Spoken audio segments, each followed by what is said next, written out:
Gizele, Aryan, Animol ഒക്കെ ഒന്ന് മാറ്റി നിർത്തിയിട്ട് നമുക്ക് ഇന്ന് ഒരാളെ കുറിച്ച് പറയാതെ ഇന്നത്തെ എപ്പിസോഡ് കൺക്ലൂഡ് ചെയ്യാൻ കഴിയത്തില്ല.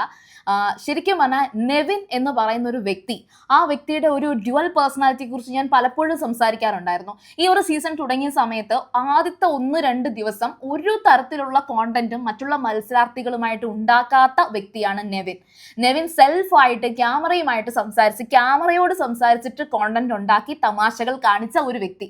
പിന്നെ രണ്ടാമത്തെ ആഴ്ചയോളം എത്തിയപ്പോഴത്തേക്കും നെവിന് ഒരു യൂണിഫോം പോലത്തെ ഒരു ഡ്രസ്സ് കൊടുത്തതിന്റെ പേരിൽ പലരിടത്തും പോയി, രേണു സുധിയെടുത്തും എല്ലാവരിടത്തും പോയി എന്നോട് എന്തിനാ ഇങ്ങനെ ചെയ്യുന്നത് എന്ന് പറഞ്ഞ് വളരെയധികം ഫണ്ണാക്കി ഈ ഒരു ബിഗ് ബോസിൽ ആദ്യമായിട്ടൊരു എന്റർടൈൻമെന്റ് എന്ന് പറയുന്നത് ഈ ഒരു സീസണിൽ കൊണ്ടുവന്ന ഒരു വ്യക്തി.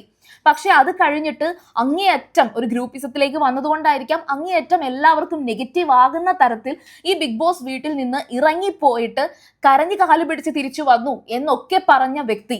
പക്ഷേ ഇന്നത്തെ ദിവസം ക്യാപ്റ്റൻ ആയപ്പോൾ വളരെ തന്ത്രപരമായിട്ട് എല്ലാവരുടെയും അറ്റൻഷൻ പിടിച്ചു പറ്റുന്ന രീതിയിൽ ആ ഒരു ക്യാപ്റ്റൻസിയുടെ ഫസ്റ്റ് ടാസ്ക് ആയിട്ടുള്ള ഗ്രൂപ്പ് ഡിസൈഡിങ്ങും അത് കഴിഞ്ഞിട്ട് ഇന്നൊരു ഏറ്റവും വലിയ ഒരു സംഭവം ഇതുവരെ സീസണിൽ കണ്ടിട്ടില്ലാത്ത തരത്തിൽ ഒരു വലിയ കാര്യം നടന്നപ്പോൾ ആ വിഷയത്തിൽ അങ്ങേയറ്റം ന്യൂട്രൽ ആയിട്ട് ആ ഒരു വിഷയത്തെ കൈകാര്യം ചെയ്തത് ഈ പറയുന്ന നെവിനാണ്.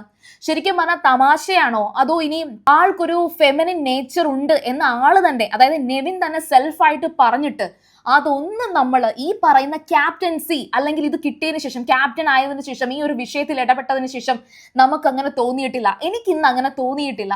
ഇന്ന് വളരെയധികം ചുറുചുറുക്കോടെ അങ്ങേയറ്റം തൻ്റെ ഇടത്തോടെ കോൺഫിഡന്റ് ആയിട്ട് അനിമോളെ നടുക്ക് പിടിച്ചു നിർത്തുന്നു. ബിഗ് ബോസ് പിടിച്ചിരുത്തുന്നത് കണക്ക് എല്ലാവരെയും ആ ഒരു ലൈവിൽ കണ്ടാൽ മനസ്സിലാവും. എല്ലാവരെയും അവിടെ നിരത്തിയിരുത്തിയിട്ട് ഓരോരുത്തർക്ക് സംസാരിക്കാം, ഈ വിഷയം എന്തായാലും നമ്മളിവിടെ സംസാരിക്കണം എന്ന് പറഞ്ഞ് അനിമോൾക്കും അതേപോലെ തന്നെ ജിസേല്, ജിഷിൻ, ആര്യൻ ഇവർക്കെല്ലാവർക്കും അവസരം നൽകുന്നുണ്ട്.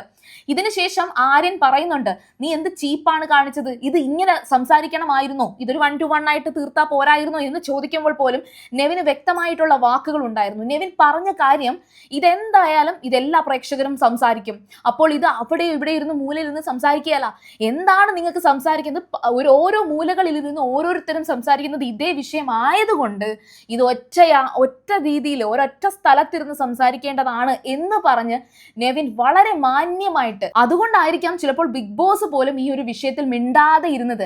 ബിഗ് ബോസ് ഒരു അനൗൺസ്മെന്റ് പോലും നടത്തിയില്ല. ഇത്രയും വലിയ സംഭവം ഇവരെല്ലാവരും ആളെ കൂട്ടി അവിടെ പിടിച്ചിരുത്തി സംസാരിക്കുമ്പോൾ ഒരു കയ്യേറ്റം പോലും സംഭവിക്കാതിരിക്കാൻ അവിടെ നെവിൻ ശ്രദ്ധിച്ചു.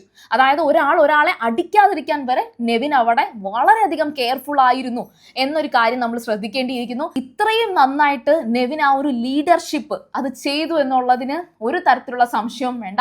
നിങ്ങൾക്ക് എന്താണ് ക്യാപ്റ്റൻസിയിൽ ഈ ഒരു സീസണിൽ തന്നെ ഏറ്റവും നല്ല ക്യാപ്റ്റൻ എന്ന് ചോദിച്ചാൽ എന്താണ് നിങ്ങൾക്ക് പറയാനുള്ളത്? So comment please. അതുപോലെ തന്നെ സീരിയൽ ഗ്രാൻഡ്മ നിങ്ങൾ ഫസ്റ്റ് ടൈം ആണ് കാണുന്നെങ്കിൽ ഉറപ്പായിട്ടും ചാനൽ സബ്സ്ക്രൈബ് ചെയ്യുക. വീഡിയോ ഇഷ്ടപ്പെട്ടാൽ ലൈക്ക് ചെയ്യുക, ഷെയർ ചെയ്യുക, കമന്റ് ചെയ്യുക. അപ്പോൾ ഞാൻ പോയി വരാം. ബൈ.